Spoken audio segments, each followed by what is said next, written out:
हाँ भाई, सब आ गए।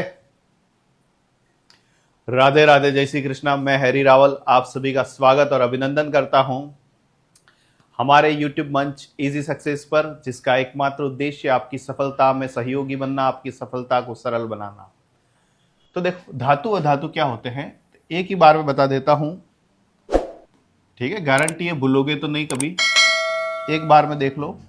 मेटल क्या होते हैं, धातु क्या होते हैं, मेटल, और दूसरा होता है अधातु, जिसको अपन नॉन मेटल कहते हैं, ठीक है। और उपधातुओं के बारे में भी पढ़ेंगे। 5 मिनट में मैं आपको कंसेप्ट पढ़ा देता हूं। इसके बाद इससे रिलेटेड जितने भी क्वेश्चन विभिन्न पिछले 5 से 10 वर्षों की परीक्षा में आए हुए वो सारे हल करेंगे। तो धातु अधातु में आप भी अंतर कमेंट में कीजिए, क्या क्या धातुओं में होता है, अधातुओं में क्या होता है। कमेंट करके एक एक अंतर जो है बताइए। पहली बात जो धातु अधातु की सबसे महत्वपूर्ण बात जो है वो है, धातु जो होते हैं वो ठोस होते हैं। सबसे महत्वपूर्ण बात याद रखने वाली जो बात है कि धातु जो होते हैं, सभी मेटल जो होते हैं वो ठोस अवस्था में पाए जाते हैं। परंतु एक अपवाद है, वो अपवाद है मरकरी यानी कि जो पारा होता है वो रूम टेम्परेचर पर द्रव अवस्था में पाया जाता है। बाकी सभी जो है धातु जो होते हैं वो ठोस अवस्था में पाए जाते हैं। दूसरी बात करें नॉन मेटल की, नॉन मेटल जो होते हैं ये ठोस भी हो सकते हैं, ये द्रव अवस्था में भी हो सकते हैं, और ये गैसीय अवस्था में भी हो सकते हैं। लेकिन कई बार परीक्षाओं में प्रश्न पूछा गया है, आपको ये सब जानते होंगे कि कौन सा धातु है जो द्रव अवस्था में पाया जाता है। तो ये तो सबको पता है कि मरकरी वह धातु है जो द्रव अवस्था में पाया जाता है, लेकिन कौन सा अधातु है, कौन सा नॉन मेटल है जो द्रव अवस्था में पाया जाता है। तो इससे रिलेटेड प्रश्न पूछे जाते हैं। तो द्रव अवस्था में एकमात्र जो नॉन मेटल पाया जाता है वह है ब्रोमीन, और इसके बारे में पटवारी के अंदर क्वेश्चन आ चुका है, विमन सुपरवाइजर में आ चुका है, जेआर का जो एग्जाम हुआ था उसके अंदर भी ये प्रश्न आ चुका है कि ब्रोमीन जो अधातु है वो एकमात्र ऐसा अधातु है जो द्रव अवस्था में पाया जाता है। इसके अलावा और क्या डिफरेंस होते हैं इसमें देखो, और क्या डिफरेंस होते हैं। दूसरा डिफरेंस क्या होता है, सारे जो धातु होते हैं वो कठोर होते हैं, कठोर और मजबूत होते हैं, ठीक है। लेकिन एक बात ये ध्यान रखनी है कि सोडियम और पोटेशियम जो धातु है वो ऐसे होते हैं जिन्हें चाकू से काटा जा सकता है, चाकू से काट सकते हैं, ठीक है। और अधातु जो भी होते हैं ये भंगुर प्रकृति के होते हैं, ठीक है। यानी इनके ऊपर थोड़ा सा दबाव लगाया जाएगा तो ये बिल्कुल चूरा चूरा हो जाएंगे। बेस्ट एग्जांपल अधातु के अंदर आपको देखना है, आपने आयनिक यौगिक में नमक देखा होगा, ठीक है। भंगुर होता है, किस तरह से अगर उसको तोड़े टुकड़े टुकड़े में टूट जाता है। ऐसे आयनिक यौगिक जो होते हैं कठोर ठोस तो होते हैं लेकिन भंगुर होते हैं, वो टूट जल्दी जाते हैं। इसके बाद में सबसे महत्वपूर्ण बात जो अपन को ध्यान रखनी है वो ये है कि धातु जो होते हैं इसकी सबसे बड़ी विशेषता होती है इसमें धात्विक चमक पाई जाती है, धात्विक चमक पाई जाती है। धातुओं की सबसे बड़ी विशेषता है धात्विक चमक का मतलब है धातुओं को जब काटा जाता है तो उस कट करते हैं तो वहां कट में अपन को दिखाई देगा कि वहां पे एक विशेष प्रकार की चमक है, लश्चरस जिसको कहते हैं। तो लश्चरस जो है इसका एक महत्वपूर्ण गुण होता है, जबकि अधातु में ऐसी कोई चमक जो है वो नहीं पाई जाती है। अधातुओं में कोई भी चमक नहीं पाई जाती है, परंतु आपको ध्यान रखना है दो ऐसे अधातु है जिसके अंदर चमक देखने को मिलती है। एक तो कौन होता है बताओ, यह प्रश्न मैं आपके लिए छोड़ता हूं, आप एक बार कमेंट करके बताओ, कौन से ऐसे अधातु हैं। बाकी सभी अधातुओं में धात्विक चमक नहीं पाई जाती है, परंतु कौन से ऐसे अधातु है जिसमें धात्विक चमक, धातु जैसी चमक पाई जाती है। दो हैं, दोनों का नाम कमेंट करके बताना है। चौथा गुण,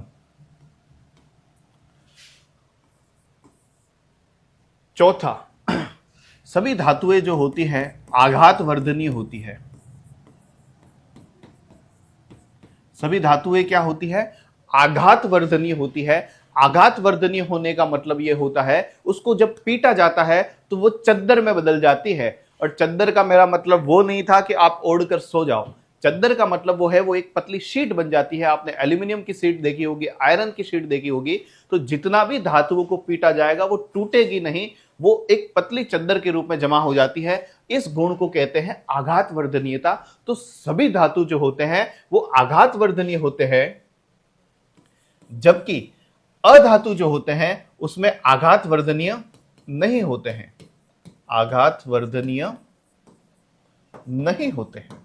ठीक है, यानी इनको पीटोगे, ये भंगुर प्रकृति के होते हैं तो टूट जाएंगे। बिल्कुल। गाजर का हलवा कह रहा है हीरा, ग्रेफाइट, ग्रेफाइट, हीरा, आयोडीन। ठीक है, हीरा चमकता जरूर है लेकिन उसमें धात्विक चमक जैसी चमक नहीं पाई जाती। ठीक है, हीरे के अंदर तो प्रकाश जाके जमा हो जाता है, इसलिए हीरा चमकता है। ठीक है, तो दो कौन कौन से हैं? एक तो बिल्कुल सही बताया, ग्रेफाइट। ग्रेफाइट क्या है? कार्बन का अपर रूप है, और कार्बन क्या है? अधातु है, नॉन मेटल है। और दूसरा क्या है? आयोडीन। ठीक है, इन दोनों में ही धात्विक चमक पाई जाती है। तो ग्रेफाइट और आयोडीन ये दो चीजें ध्यान रखती है। ठीक है, मेलिएबिलिटी और डक्टिलिटी। ठीक है, मेलिएबिलिटी चेष्टा जो होती है वो आघात वर्धनीयता होती है, और डक्टिलिटी का मतलब होता है तन्यता। ठीक है, तो ये तन्यता अंग्रेजी के शब्द ध्यान रखना।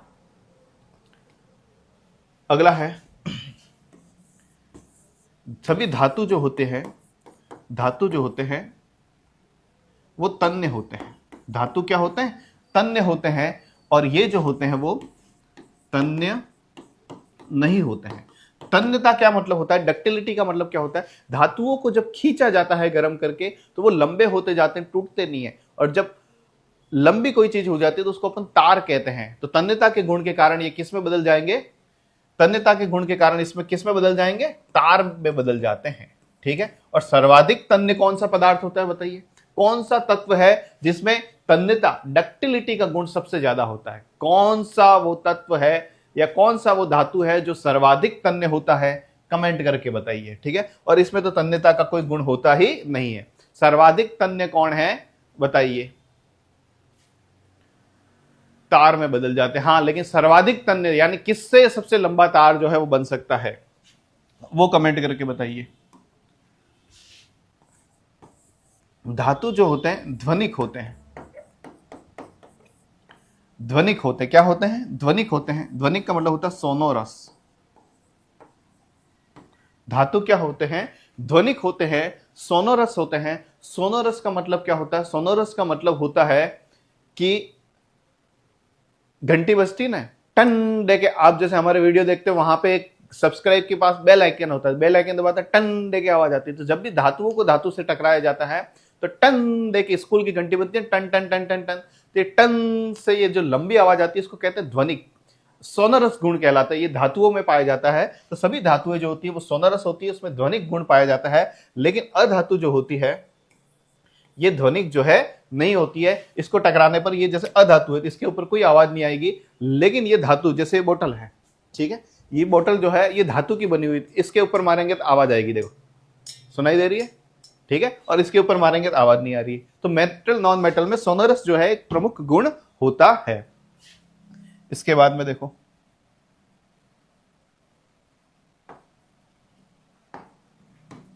इसके बाद में 7वां गुण देखो, विद्युत व ऊष्मा के चालक होते हैं। विद्युत व ऊष्मा के चालक नहीं होते, चालक होते हैं। ठीक है, कुछ बच्चे समझ जाएंगे ये तो चालाक होते हैं, चालाक नहीं होते, चालक। बिल्कुल। गोल्ड किसने भाई कमेंट किया है? गोल्ड। सर्वाधिक तन्यता किसमें होती है? 1 ग्राम गोल्ड से 2 किलोमीटर लंबी वायर जो है वो बनाई जा सकती है। यानी सर्वाधिक तन्यता का गुण जो है वो सोने में होता है। ठीक है, तो विद्युत व ऊष्मा के चालक होते हैं, जबकि अधातु जो होते हैं वो कुचालक होते हैं। अधातु क्या होते हैं? विद्युत व ऊष्मा दोनों एक। ऊष्मा का मतलब होता है कि ये पेन अगर मैं किसी मोमबत्ती पे टच कराऊं, अगर ये धातु का पेन है, धीरे धीरे पूरा पेन गर्म होकर मेरा हाथ भी गर्म होने लग जाएगा। मतलब ऊष्मा का परिवहन होता है। तो ऊष्मा व विद्युत के सुचालक होते हैं। ये पेन है, अगर मैं किसी प्लग में डाल दूं और मेरे बाल भी खड़े हो जाए तो समझ जाना कि ये क्या है? चालक है। और ऐसा नहीं हो तो कुचालक है। तो सभी धातु जो होते हैं विद्युत व ऊष्मा के चालक होते हैं और सभी जो है वो कुचालक होते हैं। अब मुझे बताओ कौन सा धातु है जो सर्वाधिक चालक है और कौन सा धातु है जो बिल्कुल कुचालकों की तरह व्यवहार करता है। प्रश्न सुन लेना, कमेंट करना है जल्दी। जो सबसे पहले कमेंट करेगा रक्षाबंधन की पहली मिठाई उसके घर पहुंचाऊंगा, ठीक है। विद्युत व ऊष्मा के चालक होते हैं, तो तुमको कमेंट करके यह बताना है कि सर्वाधिक चालक कौन सा धातु है और सबसे कम चालक यानी कुचालकों की तरह व्यवहार करने वाला कौन सा चालक है, यह कमेंट करके बताना है। और बताना है कौन सा कुचालक है जो चालक की तरह काम करता है। इसमें भी दोनों में अपवाद बताना है। यहां अपवाद बताना है कि कौन सा कुचालक है जो चालक की तरह व्यवहार करता है। अर्जेंटम, चांदी सर्वाधिक चालक धातु, बिल्कुल। तो सर्वाधिक चालक कौन है? ठीक है, तो सर्वाधिक चालक के चालक, सर्वाधिक चालक जो है वो कौन है? एजी। ठीक है, एजी सुनते हो, ठीक है। और कुचालक कौन है? ग्रेफाइट जो है वो एक ऐसा कुचालक है जो कि विद्युत ऐसा अधातु है जो विद्युत का सुचालक होता है। अब मुझे बताओ कौन सा धातु है जो कुचालकों की तरह व्यवहार करता है, ये तो किसी ने बताया नहीं। ये बताओ सबसे महत्वपूर्ण बात है, कौन सा धातु, कौन सी मेटल है जो कि कुचालकों की तरह व्यवहार करता है या जिसकी चालकता सबसे कम होती है, जिसकी चालकता सबसे कम होती है, न्यूनतम।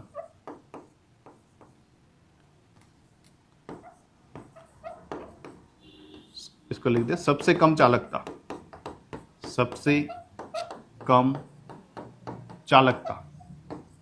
सबसे कम चालकता किसमें होती है भाई? किसी को नहीं पता, किसी का अभी तक जवाब नहीं है। सबसे कम चालकता होती है, ये तो सुना ही होगा आपने, ये तो सुना ही होगा, शीशा हो या दिल टूट जाता है। तो जो टूट जाता है वो शीशा जो है वो एक ऐसी धातु है जो कि कुचालकों की तरह व्यवहार करती है। शीशे का प्रतीक चिन्ह क्या होता है? कोई लिख के बता सकता है क्या मुझे?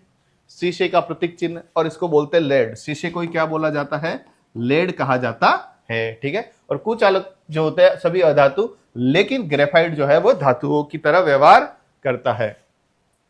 आगे बढ़ते हैं। और अंतर, और कोई अंतर बता सकता है क्या इन दोनों में? और कोई अंतर होता है? और कोई अंतर होता है क्या? और कोई अंतर बता दो, एक आध दो अंतर। बिल्कुल, पीबी पीबी पीबी, बिल्कुल सही, पीबी। और अंतर क्या होता है? देखो सभी धातु जो होते हैं, बताओ एक दो अंतर और बता दो, एक दो अंतर और बता दो। धात्विक ऑक्साइड की इस प्रकृति क्या होते हैं? एक तो होते हैं धात्विक ऑक्साइड और एक होते हैं अधात्विक ऑक्साइड।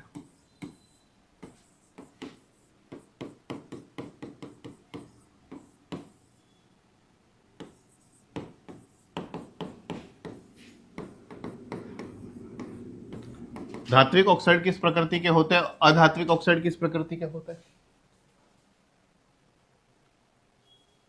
बिल्कुल, धातु जो होता है वो इलेक्ट्रॉन त्यागता है, बिल्कुल सही बताया, धन आयन बनाता है, ठीक है। तो अधात्विक ऑक्साइड जो होते हैं वो कैसे होते हैं? अम्लीय प्रकृति के होते हैं, ठीक है। अधातुओं के जो ऑक्साइड होते हैं वो अम्लीय प्रकृति के होते हैं। धात्विक ऑक्साइड जो होते हैं वो क्षारीय प्रकृति के होते हैं। तो दोनों के ऑक्साइड में भी अंतर देख लेना। इसके बाद में धातु क्या करते हैं? धातु जो होते हैं वो इलेक्ट्रॉन त्याग देते हैं, ठीक है। इलेक्ट्रॉन त्याग कर ऋणायन बनाते हैं, धनायन बनाते हैं,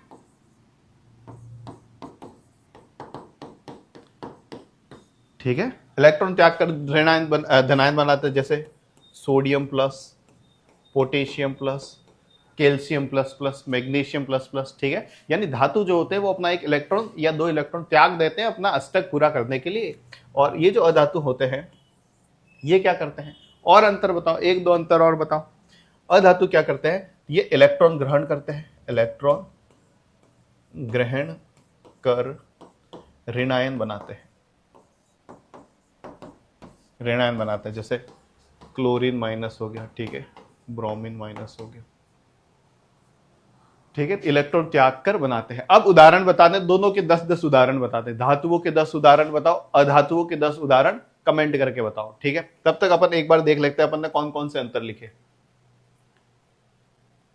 ठीक है।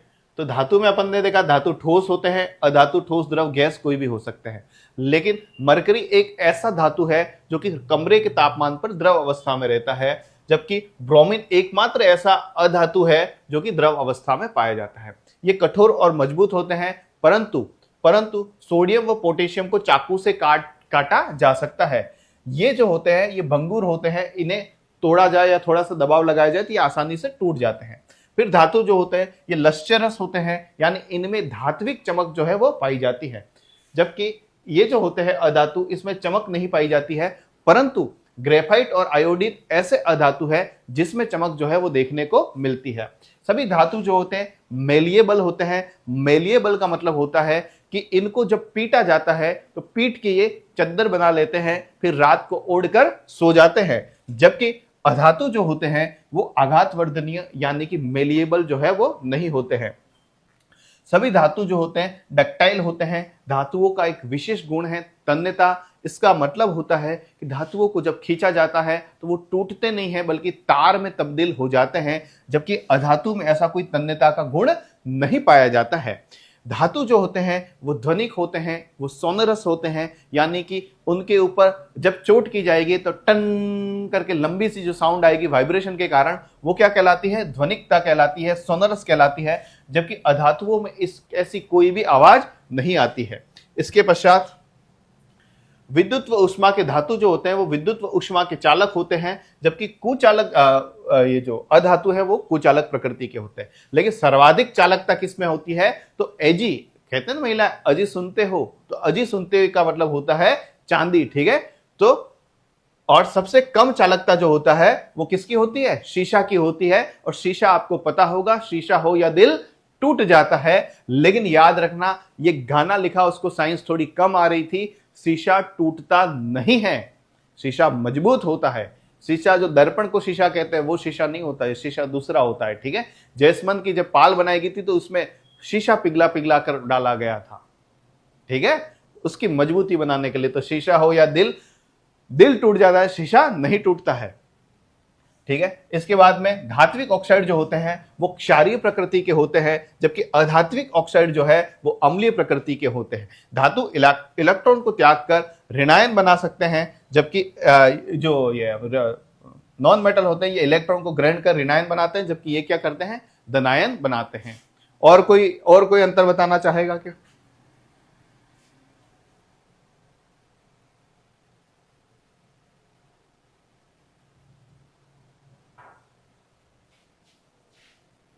चलो इनके उदाहरण लिख देते हैं। कितने कितने उदाहरण लिखें, कौन कितने उदाहरण बताएगा, कौन कितने कितने उदाहरण कमेंट करके बताएगा। देखो एग्जाम्पल, ठीक है। और एक चीज ध्यान रखना, ये जहां जहां एग्जाम्पल आता है, ठीक है, मैं EX नहीं लिखता हूं, EG लिखता हूं। EG का मतलब होता है एग्जाम्पली ग्रेशिया, ठीक है, इसका मतलब होता है उदाहरण। और EX जो लिखते हैं उसका मतलब होता है एक्सरसाइज। तो एक्सरसाइज नहीं कर रहे, एग्जाम्पल कर रहे हैं। तो एग्जाम्पल देखो, जैसे धातुओं के उदाहरण लिखने हैं। सबसे पहले शुरू करते हैं, सोना कितना सोना है, ठीक है, सोने जैसा मेरा मन। तो सोना जो है वो धातु है। अजी सुनते हो, चांदी जिसको अपन सिल्वर के नाम से जाना जाता है वो भी क्या है, धातु है। पारो जो है देवदास के अंदर की जो पारो थी वो भी क्या है, धातु है। मरकरी क्या है, इसी को कहा जाता है पारा या पारो। इसके बाद में और धातु देखो, सोडियम,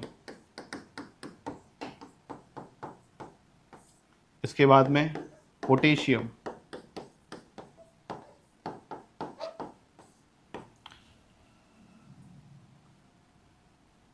इसके बाद मैग्नीशियम,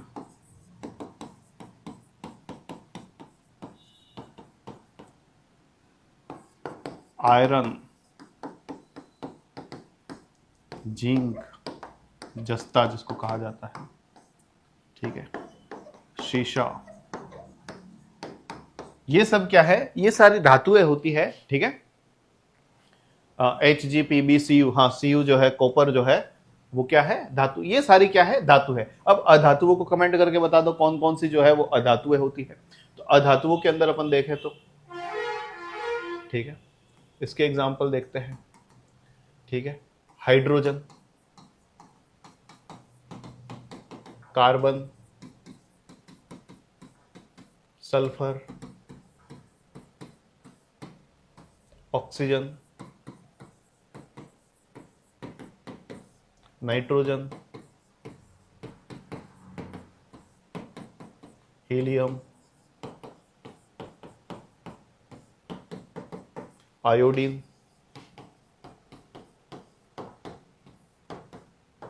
ब्रोमीन, ये सब क्या है, अधातु है। तो धातु और अधातु के हमने अंतर देखे, उन दोनों के उदाहरण देखे। अब निश्चित तौर पर हमारे धातु और अधातु जो है वो लगभग क्लियर हो चुका होगा। अब मैं थोड़ा सा जल्दी से बता देता हूं उपधातु क्या होते हैं। कोई बता सकता है क्या उपधातु क्या होते हैं? उपधातु क्या होते हैं? मेटलॉइड्स क्या होते हैं? तो ऐसे पदार्थ जिसमें धातु और अधातु, धातु प्लस अधातु दोनों के गुणधर्म पाए जाते हैं, उन्हें क्या कहते हैं, उपधातु। किन्हीं 6 उपधातुओं के उदाहरण कमेंट बॉक्स में बताइए। कोई भी 6 उपधातुओं के उदाहरण कमेंट करके बताइए। पहले उपधातु बता लो, आर्गन, क्रिप्टॉन, ठीक है ठीक है, hydrogen, helium, carbon, sulphur, oxygen, nitrogen, neon, बिल्कुल सही है। ठीक है, अब उपधातु के उदाहरण बताने कि कौन कौन से उपधातु जो है वो पाए जाते हैं। उपधातु के उदाहरण बताओ।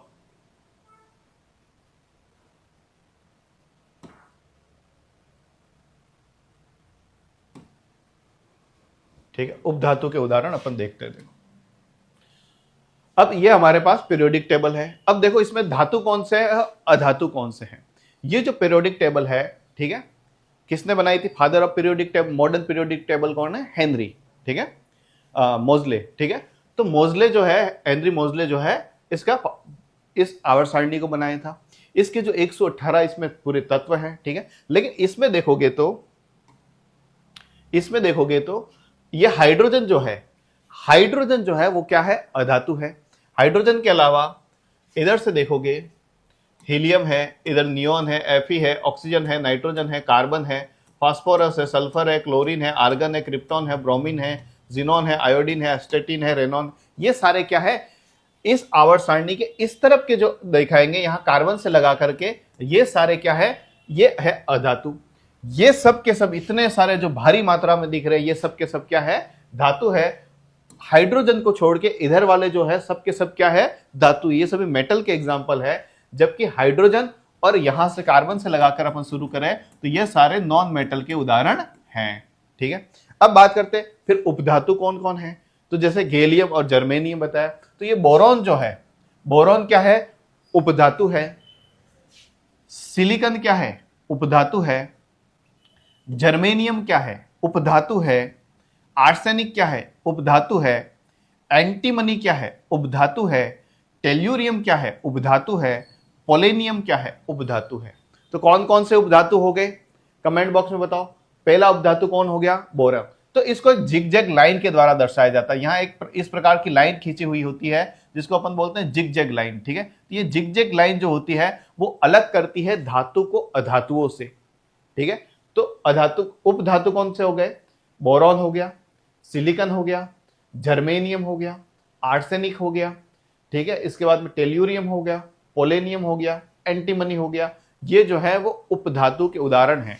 ठीक है, दोनों के गुण पाए जाते हैं। तो उपधातुओं के उदाहरण जो है आप ध्यान रखना, boron, silicon, germanium, arsenic, antimony, tellurium और पोलेनियम। ठीक है, ये उपधातुओं के उदाहरण हैं। ठीक है, ये आवर्त सारणी के ऊपर भी अपन एक क्लास लेंगे। ठीक है, और मैं आपको 20 मिनट या 10 मिनट के अंदर पूरी आवर्त सारणी जो है मुंह जबानी याद करवा दूंगा।